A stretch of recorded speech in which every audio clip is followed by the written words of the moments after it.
ઘણા બધા મિત્રો ઘણા સમયથી પ્રેક્ટિસ કરે છે લોંગ જમ્પની ને લોંગ જમ્પ થતો નથી. તો હવે લોંગ જમ્પમાં ઇમ્પ્રુવમેન્ટ લાવવું હોય તો શું કરવું જોઈએ?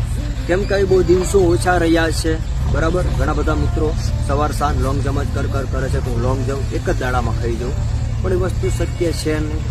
ધારો તો અમે કરી પણ લો છો, મેં એવા ઘણા બધા મિત્રો જોયા છે જેને લોંગ જમ્પ નતો થતો ને તારીખ ખાઈને એટલે લોંગ જમ્પ કરતો થઈ ગયો. હવે જો તમારે લોંગ જમ્પમાં ઇમ્પ્રુવમેન્ટ લાવવું હોય તો આટલું કરવાનું ચાલુ કરી દેજો. થોડા દિવસો રહ્યા છે, સમય બિલકુલ બગાડતા પણ નહીં, બરાબર. માની લો તમે જ્યાંથી લોંગ જમ્પની સ્પીડ લઈને આવતા હોય ને ત્યાંથી તમારી થોડીક સ્પીડ વધારી દો.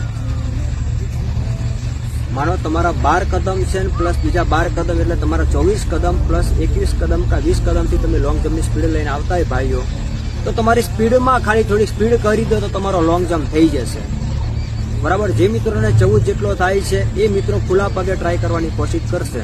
જો ખુલ્લા પગે